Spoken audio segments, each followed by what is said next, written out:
संग्रह। तर्क संग्रह ग्रंथ में कल हम लोग अनुमान खंड समाप्त किया है, ये है। उसके बाद अब उपमान खंड का आरंभ करते। अथ उपमान परिच्छेद। उपमितीकरणम उपमानम। संज्ञा संज्ञी संबंध ज्ञानम उपमिति। तत्करणम सादृश्य ज्ञानम। अतिदेश वाक्यार्थ स्मरणम अवांतर व्यापारः। तथा ही कश्चित् गवय शब्द वाच्यम अजानन् कुतश्चित् आरण्यक पुरुषात् गो सदृशो गवय इति श्रुत्वा वनं गतः।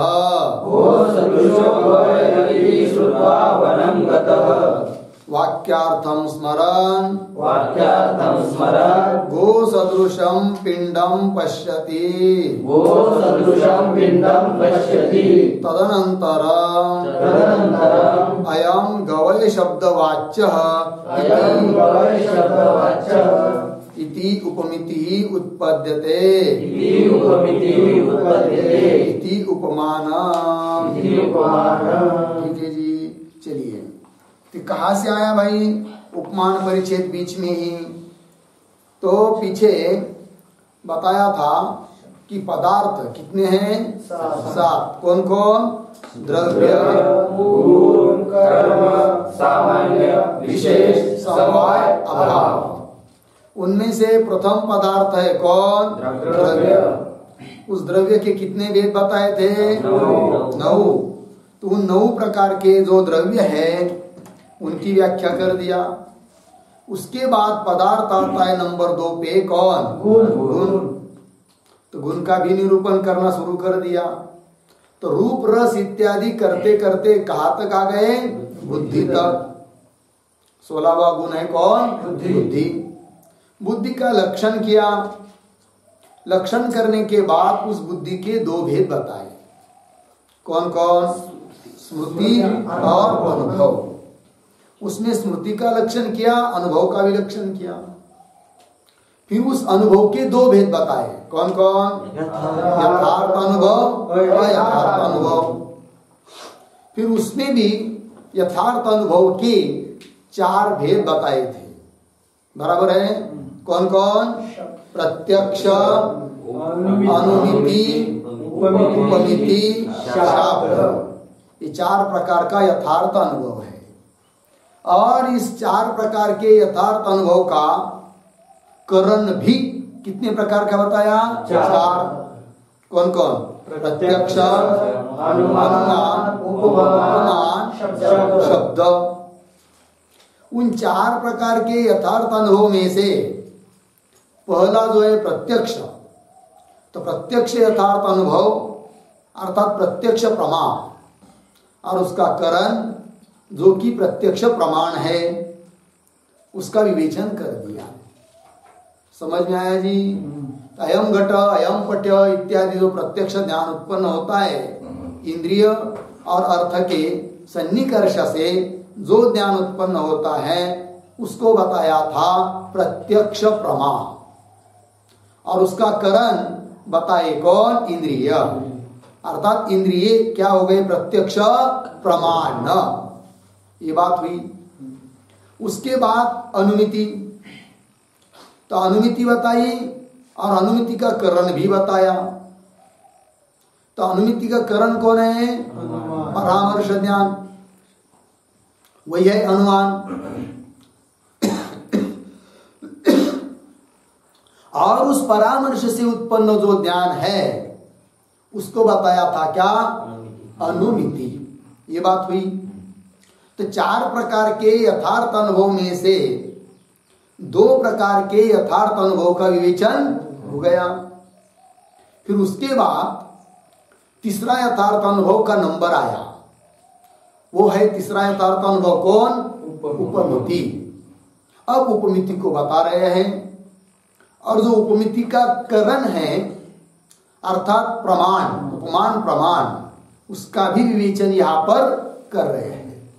तो देखिए, सबसे पहले उपमान प्रमाण किसको कहते हैं, अर्थात उपमान प्रमाण का लक्षण कर रहे हैं। तो क्या मूल में उपमिति करणम उपमानम, उपमिति ज्ञान है, उपमिति नाम का जो ज्ञान है उसका जो करण, करण मतलब व्यापारवत असाधारणम कारणम, उसका जो व्यापार वाला असाधारण कारण अर्थात करण, वो जो है वो होगा क्या? उपमान। उपमान समझ में आया भाई? उपमिति का जो करण उसको कहेंगे उपमान। फिर पुनः प्रश्न आएगा कि उपमिति के करण को उपमान कहते हैं, किंतु उपमिति किसको कहते हैं यही हमको पता नहीं है, इसलिए पहले उपमिति की व्याख्या कर रहे हैं, उपमिति किसको कहेंगे। तो लिख रहे मूल में संज्ञा संज्ञी संबंध ज्ञान उपमिति ही, बोलो संज्ञा संज्ञी संबंध ज्ञान उपमिति ही।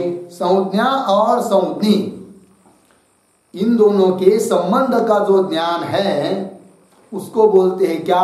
उपमिति। देखिए भाई, एक संज्ञा होती है और एक संज्ञी होता है, ठीक है जी। संज्ञा और संज्ञी, संज्ञा मतलब नाम, किसी भी वस्तु का, व्यक्ति का नाम, और उस नाम का जो अर्थ होगा उसको कहेंगे नामी, उसको ही दूसरे शब्द में कहेंगे संज्ञी। क्या कहेंगे जी? संज्ञी। जैसे पुस्तक शब्द उच्चारण हो रहा है मुख से, तो ये पुस्तक ये हुआ संज्ञा, और उसका जो अर्थ है वस्तु, ये क्या हो गई? संज्ञी। दोनों का क्या है? संबंध है। यदि दोनों का संबंध नहीं रहता तो पुस्तक शब्द सुनते ही इस वस्तु का स्मरण नहीं होता। जैसे पुस्तक ये पद सुनने के बाद घट का स्मरण होता है क्या? नहीं। पट का स्मरण होता है क्या? नहीं। क्यों? उनका कोई संबंध नहीं है। यदि संबंध रहता तो उनका भी स्मरण होता, किंतु पुस्तक शब्द सुनते ही इस वस्तु का क्या होता है? स्मरण होता है, दिमाग में आ जाती है। इसका मतलब ये संज्ञा है और इसकी संज्ञा है क्या? पुस्तक। दोनों का संबंध है। क्या संबंध है दोनों का? वाच्य वाचक भाव संबंध है। क्या जी? वाच्य वाचक भाव। हाँ, वस्तु होती है वो वाच्य, और उसकी जो संज्ञा है वो होती है वाचक, और दोनों का संबंध वाच्य वाचक भाव संबंध। समझ में आया जी? तो वही लिखा है संज्ञा संज्ञी इन दोनों के संबंध का ज्ञान हो जाना, इसका ही मतलब है क्या? उपमिति ज्ञान। क्या ज्ञान जी? उपमिति ज्ञान। और तत्करणम, इस प्रकार के उपमिति ज्ञान का जो करण है उसको बोलेंगे क्या? उपमान। कौन है वो उपमान? सादृश्य ज्ञान। क्या है जी? सादृश्य ज्ञान। अर्थात सादृश्य ज्ञान यही क्या हो गया? उपमान प्रमाण। क्या जी? उपमान प्रमाण। तो उपमान प्रमाण कौन है जी? सादृश्य ज्ञान। और उस सादृश्य ज्ञान से उत्पन्न जो संज्ञा संज्ञी के संबंध का ज्ञान, वो हो जाएगी क्या? उपमिति। ठीक है जी? दृष्टांत से समझा रहे हैं। फिर अब एक प्रश्न बीच में आएगा कि उपमिति समझ में आई, और उपमिति का करण जो सादृश्य ज्ञान है जिसको उपमान शब्द से कह दे रहे हैं वो भी समझ में आया, लेकिन बीच वाला, दोनों के बीच वाला अवान्तर, दोनों के बीच वाला व्यापार कौन है? तो उसका भी उत्तर दे रहे, अतिदेश वाक्यार्थ स्मरणम अवान्तर व्यापार। अतिदेश वाक्य के अर्थ का स्मरण हो जाना, यही क्या है जी? अवान्तर व्यापार। मूल में ही चल रहे हैं। क्या नहीं है? क्या क्या नहीं है? तो क्या है फिर? हाँ ठीक है, कोई बात नहीं, तो समझ लेंगे। अतिदेश वाक्य के अर्थ का जो स्मरण है उसको क्या समझेंगे आप लोग? बीच वाला अवान्तर व्यापार। ठीक है। अब इस बात को दृष्टांत देकर समझा रहे हैं ग्रंथकार। क्या होता है, समझ लीजिए कोई व्यक्ति है, शहर में रहने वाला कोई व्यक्ति है और उसको जरूरत पड़ी है गवै की, गवै नाम का पशु, लेकिन उसको पता नहीं गवै किसको कहते हैं। उसको खोज रहा है, वो खोजते खोजते किसी जंगल में चला गया और जंगल में जाने के बाद पता तो है नहीं ये गवै किसको कहते हैं। तब वहां के रहने वाले किसी अरण्यक पुरुष जिसको बोलते हैं, उस पुरुष को पूछ लिया। उस आदमी ने क्या पूछा, कीदृशः गवयः। क्या पूछा जी, कीदृशः गवयः, मतलब गवय किस प्रकार का होता है, गवय कैसा होता है, कौन है गवय। ठीक, फिर उस व्यक्ति ने बताया, भाई कैसे बताऊं मैं आपको गवय। फिर वो व्यक्ति बोला, जंगल का व्यक्ति बोला, अरण्य पुरुष बोला कि तुम गाय को जानते हैं क्या। तो वो उसने कहा हाँ मैं गाय को जानता हूं। फिर हो गया काम, आप जंगल में चले जाओ और गाय के जैसा यदि कोई पशु आपको दिखाई दे तो समझ लेना वही है क्या, गौ है। तो गो सदृशः गौ, ये वाक्य उस व्यक्ति ने कह दिया, आरण्य पुरुष ने कह दिया। इसको बोलते अतिदेश वाक्य। क्या बोलते अतिदेश वाक्य। वाक्य के जैसे भेद होते हैं, उपदेश वाक्य होता है, अतिदेश वाक्य होता है, एक आदेश वाक्य भी होता है। ठीक है, विशेष कल्याण के लिए जो बात कही जाती है उसको बोलेंगे क्या, उपदेश वाक्य। ठीक है, और ये काम उसने करना ही चाहिए, इस भाव से जो बताया जाता है करना ही पड़ेगा, उसको बोलेंगे क्या, आदेश वाक्य। और एक होता है अतिदेश वाक्य। वो किसको कहते हैं, सामान्य जिज्ञासा निवृत्ति के लिए जिस वाक्य का प्रयोग किया जाता है उसको बोलते हैं क्या, अतिदेश वाक्य। सामान्य जिज्ञासा, विचारा आया, उसने सहज पूछ लिया कि दृशः गवय, गवय कैसा होता है, सामान्य जिज्ञासा है। उसके उत्तर में उसने कह दिया गो सदृशः गवय। ये हुआ अतिदेश वाक्य। क्या हुआ, अतिदेश वाक्य। वो उसने सुन लिया, सुनने के बाद उस वाक्य का उसको अर्थ भी समझ में आ गया। फिर उसके बाद वो व्यक्ति जंगल में चला गया गवय को खोजने के लिए। ढूंढते ढूंढते ढूंढते ढूंढते 2-4 दिन के बाद उसको एक पशु दिखाई दिया जो कि गवय ही था। किंतु उस पशु को देखते हुए उस व्यक्ति को उस वाक्य के अर्थ का स्मरण हुआ। कौन से वाक्य का अर्थ, अतिदेश वाक्य का जो अर्थ है गो सदृशः गवय। तो उसको ख्याल में आ गया, अरे हो गाय की जैसा जो पशु होता है उसको ही गवय बताया है। तो देखो सामने आ रहा जो पशु है वो बिल्कुल गाय के जैसा ही है, इसका मतलब यही पशु गवय होगा।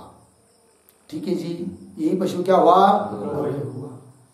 तो उसका निश्चय हो गया, अयम पशु गवय पद वाच्य। क्या निश्चय हुआ, अयम पशु गवय पद वाच्य। ठीक है जी, यह पशु ही गवय शब्द का अर्थ है, निश्चय हुआ। ये हुई उपमिति, क्योंकि संज्ञा गवय, संज्ञी पशु, इस संज्ञा का यही संज्ञी है। ऐसा जब उसको निश्चय हुआ, ये उसको ज्ञान उत्पन्न हुआ। कौन सा, उपमिति ज्ञान। क्या ज्ञान उत्पन्न हुआ जी, उपमिति ज्ञान।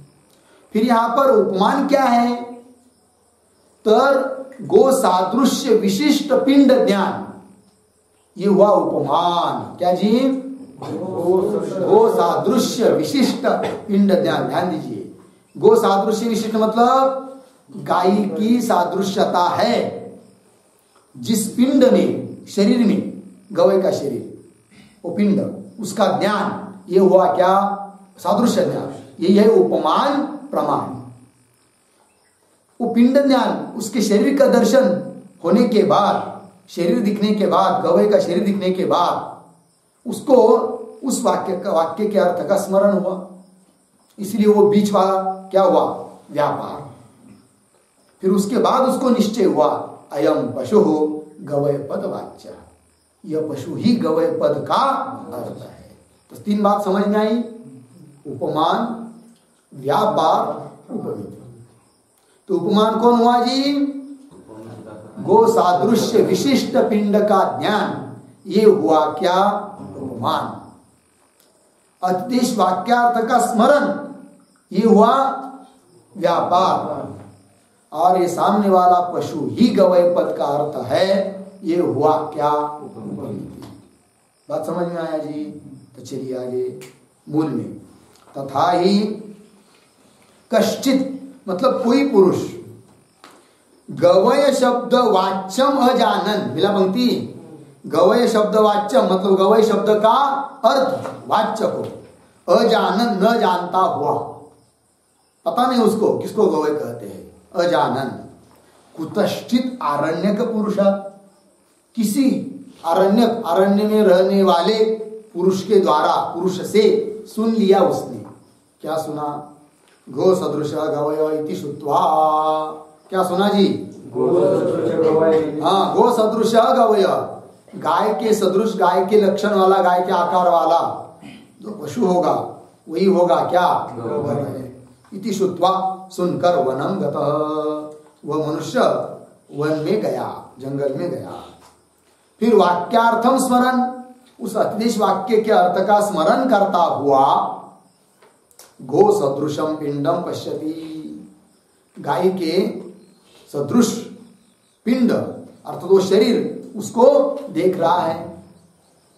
तदनंतरम है कि उसके बाद उसको निश्चय हुआ। क्या निश्चय हुआ? अयम गवय शब्द वाच्य, अयम अयम पशु, यह पशु ही गवय शब्द का क्या है? वाच्य है, अर्थ है। अयम गवय शब्द वाच्य इति उपमिति उत्पद्यते, इस प्रकार का उपमिति ज्ञान उसको उत्पन्न होता है। इति उपमान, ये हुआ उपमान प्रमाण, है कि नहीं जी? हो गया ना जी? उपमान उपमिति। अब चलते हैं आगे। आगे क्या है? पदकृत्य, बराबर। तो पदकृत्य में देखिए, अवसर संगतिम अभिप्रेत्य अनुमानानंतरम उपमानम निरूपयति उपमिति। ठीक है? अवसर संगति के अभिप्राय से अनुमान प्रमाण के बाद उपमान प्रमाण का अब ग्रंथकार क्या कर रहे हैं जी? निरूपण कर रहे हैं। ठीक है ना? कौन संगति? अवसर संगति।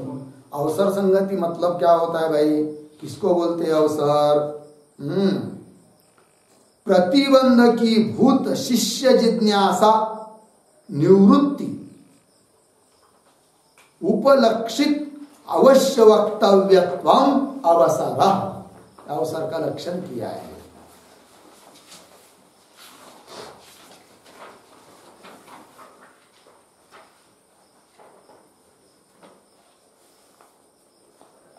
हो गया जी?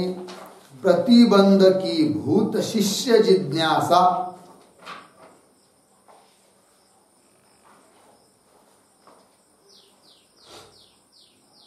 प्रतिबंध की भूत शिष्य जिज्ञासा निवृत्त्यनंतरम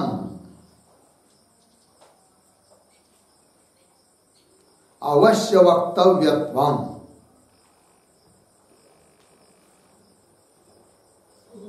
अवश्य वक्तव्यत्वम अवसरः।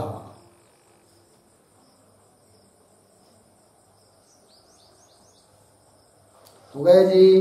चलिए, अवसर तो क्या होता है? निरूपण करने जा रहे हैं, लेकिन बीच में ही शिष्य ने किसी चीज को जानने की जिज्ञासा की, तो जो निरूपण करना है उसके लिए प्रतिबंध की भूत हो गई कौन?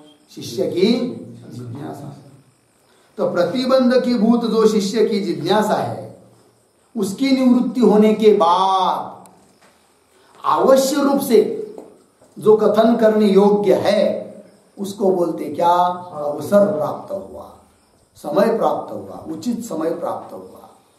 ठीक है? तो प्रत्यक्ष का निरूपण किया, उसके बाद अनुमान का निरूपण किया, क्योंकि प्रत्यक्ष और अनुमान में कार्य कारण भाव है।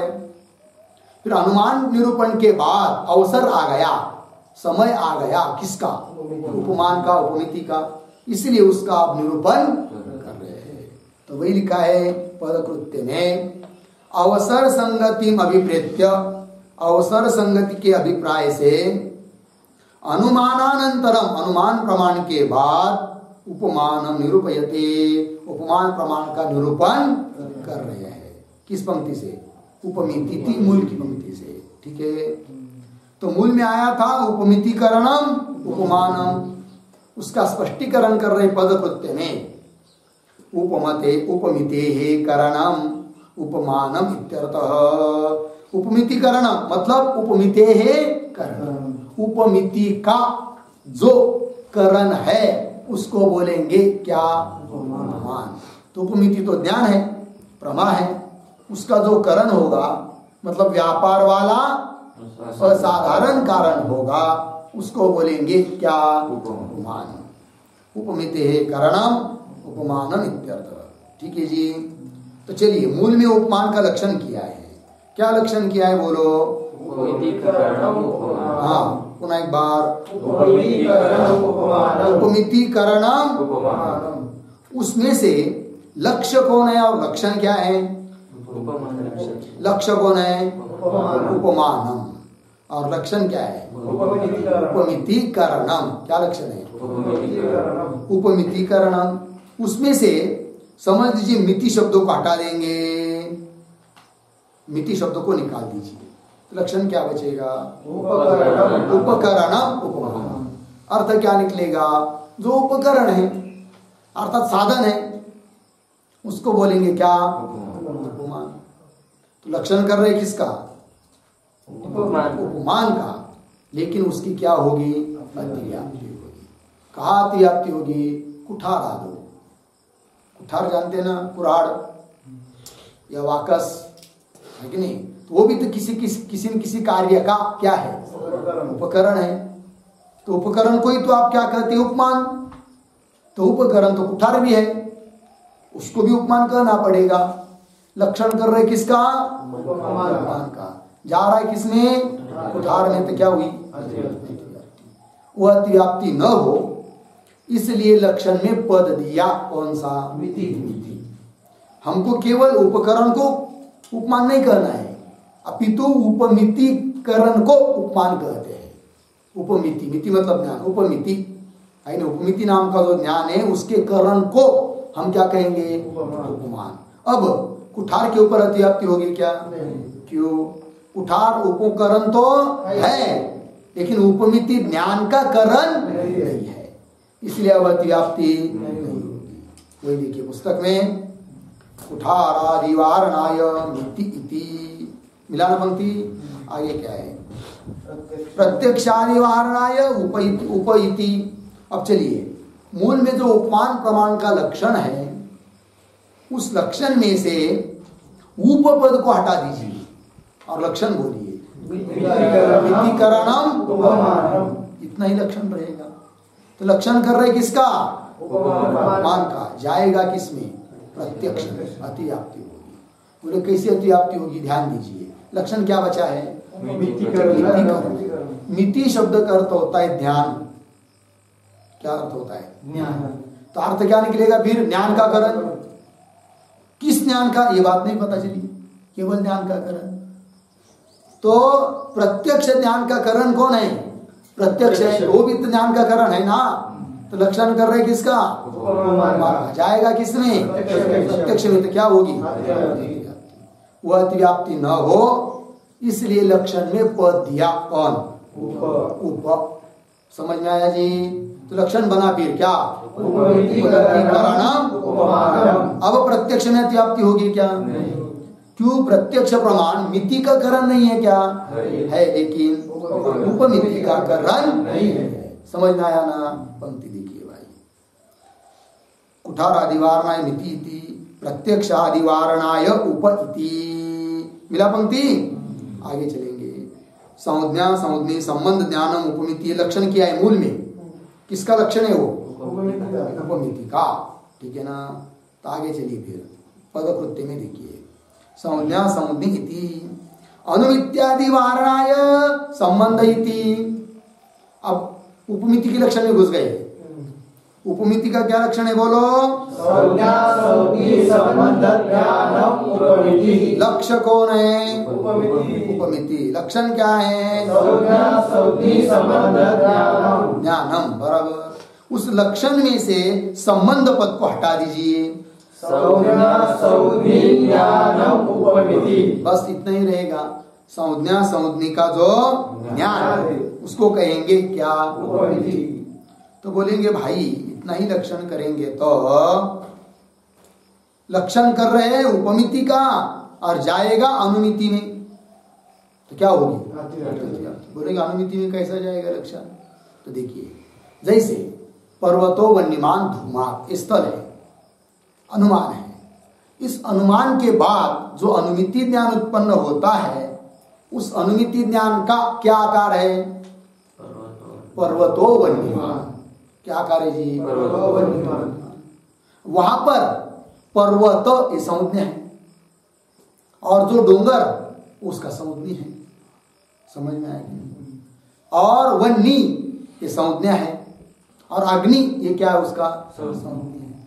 तो संज्ञा संज्ञी का ज्ञान वहां पर भी है कि ये संज्ञा है, ये संज्ञी है। पर्वत जिसका मुख से उच्चारण हो रहा है वो संज्ञा है, और जो वस्तु स्थिति है डोंगर वो संज्ञा है। वहां पर भी तो ज्ञान है ही है कि नहीं? तो लक्षण कर रहे किसका? जाएगा किसमें? अनुमिति में। कौन सा पद हटाने के बाद? संबंध पद हटाने के बाद। देखिए ध्यान, क्या अंतर है? तो अनुमिति जब होती है तो वहां पर ये निश्चय नहीं है क्या अनुमिति होने से ये निश्चय नहीं हुआ है कि पर्वत पद का वाच्य ये डोंगर है, वो तो पहले ही निश्चय है। अग्नि पद का वाच्य ये वस्तु है, वन्य पद का वाच्य वस्तु है, अग्नि है। ये निश्चय अनुमिति के बाद नहीं हुआ, ये ज्ञान तो किंतु संज्ञा संज्ञी का ज्ञान वहां पर भी है कि नहीं? तो लक्षण कर रहे किसका? जा रहा है किसमें? क्या हुई? वो अतिव्याप्ति न हो इसलिए लक्षण में पद दिया। कौन? संबंध ज्ञान। अब वहां पर संज्ञा संज्ञी का ज्ञान है लेकिन संबंध का ज्ञान नहीं है, नया थोड़ी संबंध का ज्ञान हुआ है। लेकिन उपमान प्रमाण से जब उपमिति होती है तब तो नया निश्चय होता है कि अयम पशु गवय पद वाच्य, गवय पद का संबंधी ये पशु ही है। ऐसा वहां पर वाच्य वाच्य वाच्य वाचक भाव रूप संबंध का क्या होता है? ज्ञान होता है। ठीक है ना जी? इसलिए संबंध का निश्चय कहाँ है? उपमिति में। कहाँ नहीं है? अनुमिति में। इसलिए संबंध पद नहीं देंगे तो अनुमिति में लक्षण की क्या होगी? वो अतिव्याप्ति न हो इसलिए लक्षण में पद दिया। कौन सा? संबंध। तो वही देखिए भाई क्या लिख रहे हैं? अनुमित, यही है ना? अनुमित्यादि वारणाय संबंध इति। अनुमिति इत्यादि के ऊपर अतिव्याप्ति न हो इसलिए पद दिया। कौन सा? आगे चलिए, संयोग आदि वारणाय संज्ञा संज्ञी इति। अब उपमिति के लक्षण में जो संज्ञा संज्ञी पद है उसको हटा दीजिए और लक्षण बोलिए। है कि नहीं? तो क्या लक्षण हुआ? संबंध ज्ञान, ये लक्षण हुआ। उपमिति तो लक्ष्य है, संबंध का ज्ञान। इतना ही यदि लक्षण करेंगे तो अतिव्याप्ति होगी। कहाँ अतिव्याप्ति होगी? संयोग आदि पर। संबंध का ज्ञान ना, जैसे घट रखा है भूतल पर, ठीक है ना? ज्ञान हो गया घट और भूतल का संयोग संबंध है, तो संयोग रूप संबंध का ज्ञान यहां पर भी है कि नहीं? है। तो संयोग रूप संबंध का जो ज्ञान है, संयोग का ज्ञान, उसको ही कहना पड़ेगा क्या? उपमिति है कि नहीं? लक्षण कर रहे हैं उपमिति का, जा रहा है संयोग आदि ज्ञान पर, तो क्या हुई? अतिव्याप्ति। वो अतिव्याप्ति न हो इसलिए लक्षण में पद दिया। कौन सा? संज्ञा संज्ञा संज्ञी का संबंध ज्ञान। वहां पर केवल संबंध का ज्ञान है, घट का और भूतल का संयोग संबंध है करके। संज्ञा संज्ञी वहां पर नहीं है, इसलिए वहां पर संयोग आदि संज्ञान में लक्षण की अतिव्याप्ति न हो, इसलिए लक्षण में पद दिया। कौन सा? वही लिखिए, संयोग आदि वारणाय संज्ञा संज्ञी इति। हो गया ना? चलिए आगे। आगे क्या है बोलो? हाँ, असौ गवय पदवाच्य इति। मूल में आया था ना? क्या आया था मूल में? हाँ, तदनंतरम असौ गवय शब्द वाच्य है कि नहीं? असौ मतलब वह पशु, गवय शब्द का क्या है? वाच्य है। असौ गवय पदवाच्य इति। आगे उसका स्पष्टीकरण कर रहे हैं। अभिप्रेत गवय गवय पदवाच्य इत्यर्थ। असौ गवय शब्द वाच्य, इसका अर्थ समझा दे रहे हैं। अभिप्रेत गवय, अभिप्रेत अपेक्षित, इच्छित जो था, कौन? गवय। अभिप्रेत गवय गवय पद वाच्य इत्यर्थ। यही पशु ही गवय पद का क्या है? अर्थ है, वाच्य है इत्यर्थ। तेन गवयांतरे शक्तिग्रह अभाव प्रसंग इति दूषणम अपास्तम। ठीक है ना जी? देखिए भाई, तो असौ गवय शब्द वाच्य, ये जो मूल में पंक्ति आई है उसका स्पष्टीकरण किया कि अभिप्रेत गवय गवय गवय पद वाच्य। अभिप्रेत जो गवय है वो गवय पद का वाच्य है, ये बताया है कि नहीं? इससे क्या फायदा हुआ? फायदा ये हुआ, लाभ ये होता है क्या कि यही पशु केवल गवय पद का वाच्य है, इसको छोड़कर इसकी जात वाले दूसरे गवय पद का वाच्य नहीं है, ऐसा निश्चय नहीं हो रहा है। अपितु सब इसके गवय के सदृश गवय के जात वाले जितने भी पशु है वो सब के सब क्या है? गवय पद का वाच्य, ये निश्चय हुआ है। समझ में आया? देखिए, तेन इससे क्या फायदा हुआ? फिर अन्य गवयों में शक्ति ग्रह नहीं होगा। ऐसा यदि कोई दोष देता है तो वो दोष नहीं आएगा। ठीक है ना जी?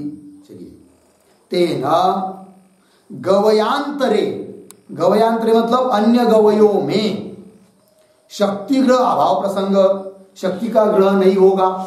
शक्ति का ग्रह मतलब यह पशु ही गवय पद का वाच्य है, ये हुआ शक्ति ग्रह।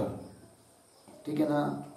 और अन्य पशु गवय पद का वाच्य है या नहीं, ऐसा यदि संशय होता है तो समझना उसमें क्या शक्ति ग्रह नहीं हुआ है। किंतु ऐसा प्रसंग आएगा ही नहीं, क्योंकि उसको जो निश्चय हुआ है वो केवल सामने रखे हुए उतने मात्र पशु के लिए ही यह पशु गवय पद का अर्थ है, ऐसा ज्ञान उसको नहीं हुआ। अपितु यावत गवयत्वावच्छिन्न गवय, गवय पद के क्या है? अर्थ है, ये निश्चय हुआ। ठीक है ना? इसलिए अन्य गवयों में शक्ति ग्रह नहीं होगा, ऐसा यदि कोई दोष देता है तो वो दोष नहीं आएगा। ठीक है? वही लिखा है, अभिप्रेत गवय गवय पदवाच्य इत्यर्थ। तेन गवयांतरे शक्ति ग्रह अभाव प्रसंग इति दूषणम आपास्तम, आपास्तम खंडितम। ऐसा यदि कोई दोष देता है वो दोष का खंडन हो गया। क्या दोष दे सकता था कोई? कि अन्य गवयों में गवय पद का शक्ति का ग्रह नहीं होगा, ये दोष अब नहीं है। तेना गवयांतरे, क्योंकि असौ गवय शब्द वाच्य, यह अर्थ इसका तात्पर्य क्या बताया? अभिप्रेत गवय गवय पद वाच्य, ऐसा। तेन गवयांतरे शक्ति ग्रह अभाव प्रसंग इति दूषणम अपास्तम। ठीक। तथा च गो सादृश्य विशिष्ट पिंड ज्ञानम करणम। अब बात को स्पष्ट कर रहे हैं, करण कौन है, व्यापार कौन है और प्रमा कौन है, इस बात को समझ आ रहे हैं। तो करण मतलब प्रमाण, तो वो कौन है जी? गो सादृश्य विशिष्ट पिंड का ज्ञान। बोलो, गो सादृश्य विशिष्ट पिंड का ज्ञान। ये क्या है? करण। मतलब क्या? जैसे गौ है कि नहीं, पशु, उसका दर्शन हुआ, ज्ञान हुआ, लेकिन उसमें एक धर्म है क्या? गाय की सादृश्यता उसमें है कि नहीं? तो गो सादृश्य विशिष्ट जो सामने वाला पिंड है, शरीर उसका, उस शरीर का ज्ञान, यही है क्या? करण। उसको इस भाषा में कहेंगे क्या?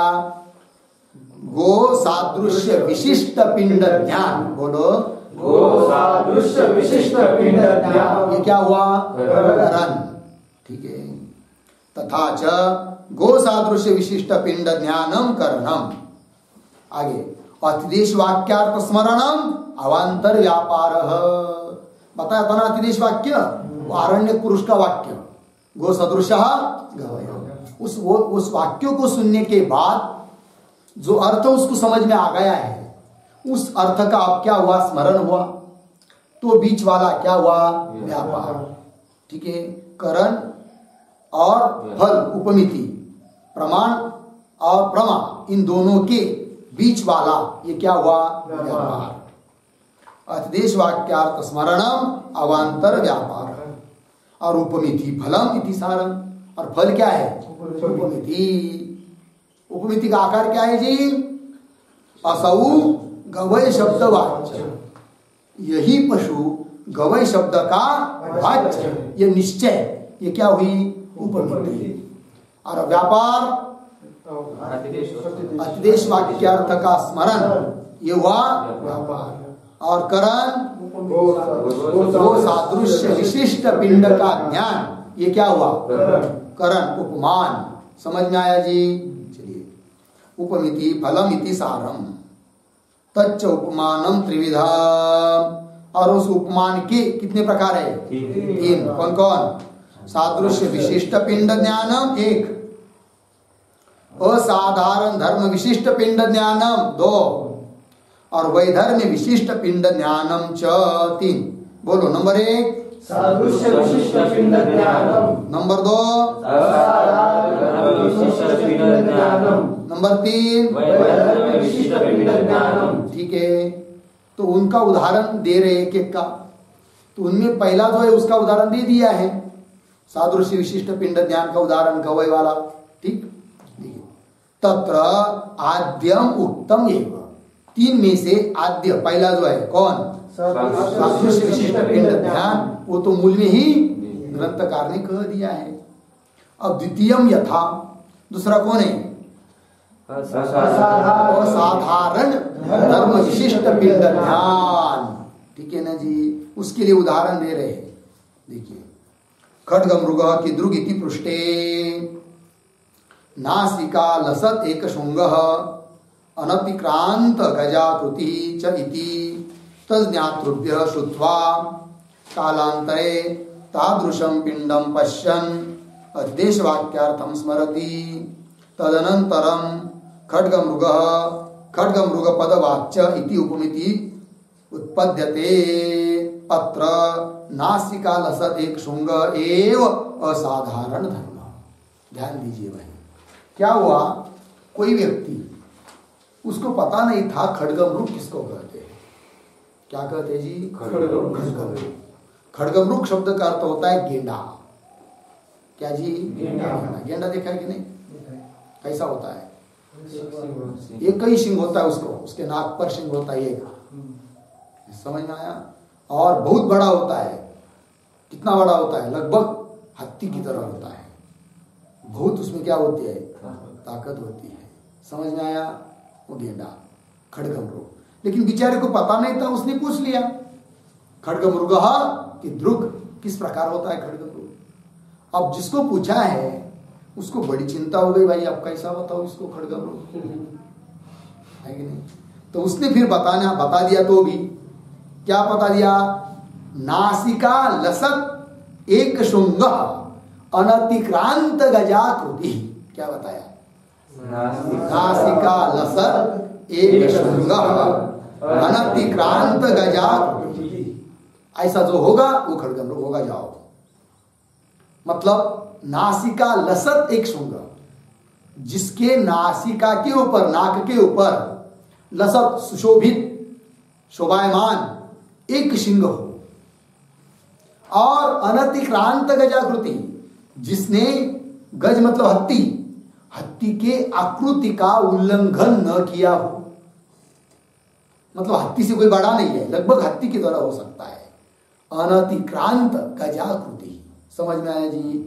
ऐसा जो पशु होगा उसको क्या बोलेंगे? गेंडा। फिर वो आदमी चला गया जंगल में, खोजते खोजते खोजते खोजते चला गया, है कि नहीं? फिर खोजते खोजते उसको एक मिल गया, कोल भेटलं त्याला, कोल क्या बोलते उसको? शुगार। हाँ, वो मिल गया। उसने देखा, ये नहीं हो सकता, खड़गम। बोले क्यों? इसके नाक के ऊपर सिंह नहीं है और ये बहुत छोटा है, ये नहीं हो सकता है। फिर और आगे गया, फिर उसको मिल गया कुत्ता। क्या मिला? कुत्ता।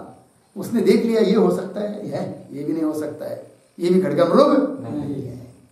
चलिए, फिर आगे जाते जाते उसको मिल गया पोड़, मतलब वड़ू, मतलब बैल, वृषभ, कठड़ा, उसको मिल गया। बहुत बड़ा था वो भी, लेकिन उसने देखा ये तो बहुत बड़ा है भाई, ये हो सकता है क्या? नहीं। लेकिन उसने देखा, हाँ हाथी की तरह तो दिखाई दे रहा है, हाथी से बड़ा तो नहीं है। लेकिन पुनः विचार किया, अरे नहीं, इसको तो 2 सिंग है और वो भी माथे पर है, नासिका के ऊपर, ये भी नहीं हो सकता।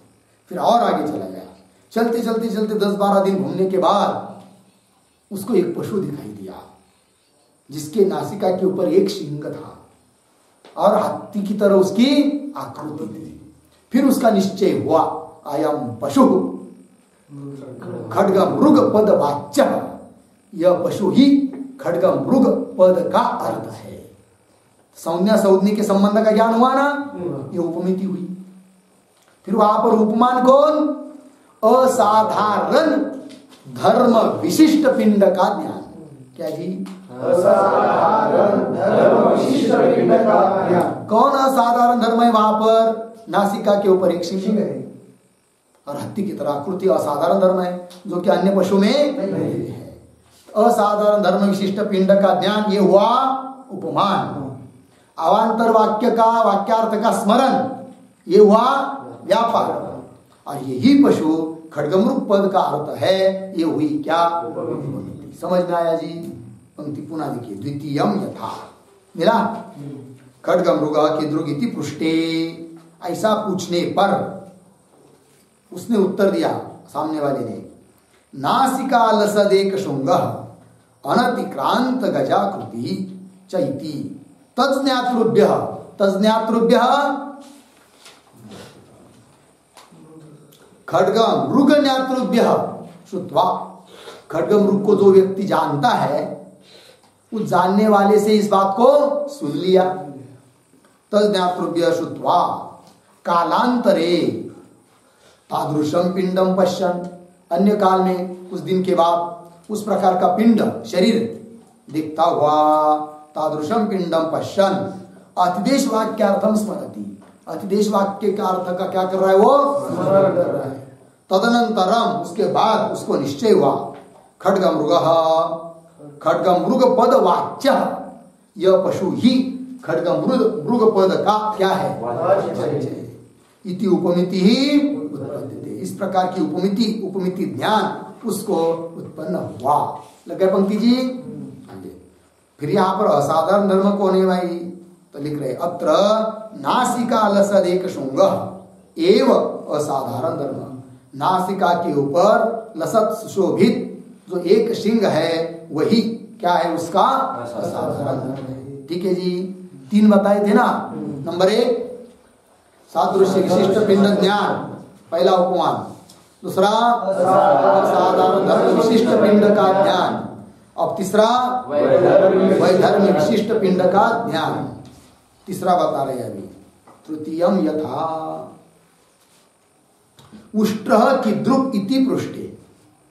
अब किसी व्यक्ति ने पूछ लिया उस अरण्य में रहने वाले पुरुष को, क्या पूछा अभी? उष्ट्रः, उष्ट्र मतलब ऊंट। ऊंट देखा है कि नहीं कभी? किसने नहीं देखा? देखा है, सबने देखा है। कैसा होता है उल्टा?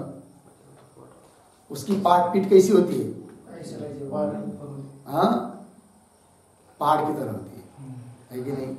और मान बहुत लंबी होती है, पैर बहुत ऊंचे ऊंचे होते हैं। समझ में आया कि नहीं? हाँ, क्या जी, उसका स्वरूप प्रसिद्ध है और गाढ़व का आवाज प्रसिद्ध है। कहीं है ना वो श्लोक, क्या मन कहीं तो है ना, सुभाषित है, जाने दो हमको क्या करना है। अहो रूपम अहो धनो। हाँ, एक दूसरे का प्रशंसा कर रहे हैं। गाढ़व बोलता है क्या सुंदर रूप है भाई इसका। किसका? उल्टा का। और उल्टा बोलता है क्या सुंदर स्वर है भाई आपका।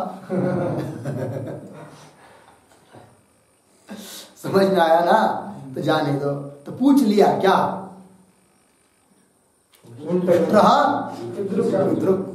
फिर उसने विचार किया अब उल्टा इसको कैसा बताऊं मैं, तो भी बता दिया उसने।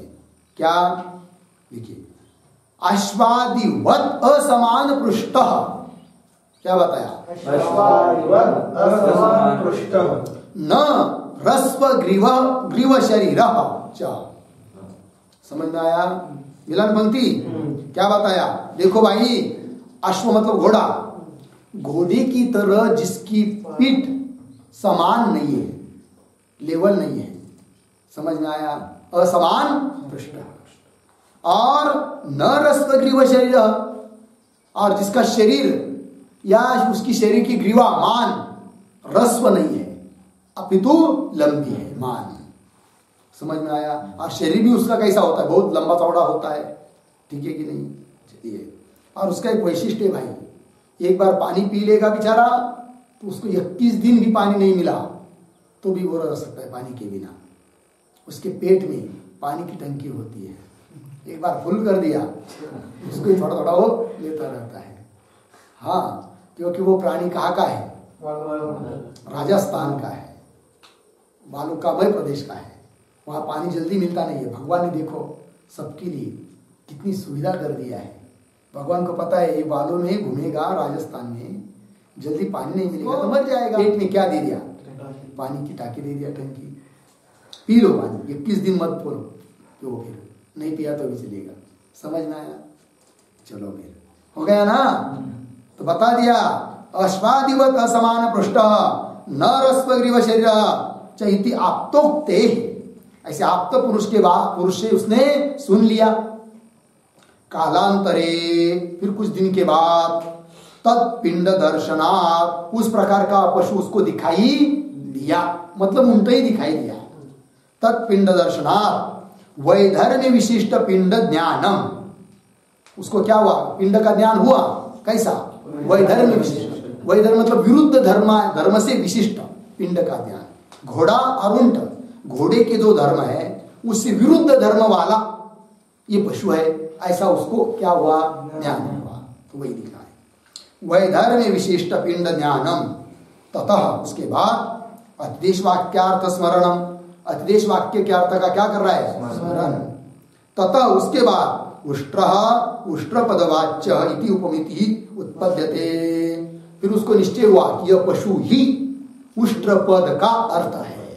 संज्ञा संज्ञी के संबंध का ज्ञान हुआ, अर्थात उपमिति हुई। समझ में आया? तो ये हुआ। तो 3 प्रकार बताए उपमान के। कौन कौन? नंबर 1 सादृश्य विशिष्ट पिंड ज्ञान, असाधारण धर्म विशिष्ट पिंड ज्ञान, वैधर्म्य विशिष्ट पिंड ज्ञान। तीनों के उदाहरण दे दिया। उपमान, उपमिति और व्यापार तीनों चीजें बताई। तो वही हुआ। ततः उष्ट्र पद वाच्य इति उपमिति उत्पद्यते। इस प्रकार का उपमिति ज्ञान उसको उत्पन्न होता है। इति पद कृत्य के उपमान परिच्छेद। इस प्रकार पद कृत्य में भी उपमान परिच्छेद समाप्त हुआ। फिर आगे चलेगा शब्द परिच्छेद, उसका विचार हम लोग करेंगे। ओम पूर्णमदः पूर्णमिदं पूर्णात् पूर्णमुदच्यते पूर्णस्य पूर्णमादाय पूर्णमेवावशिष्यते। ओम शांति। शांति शांति शांति।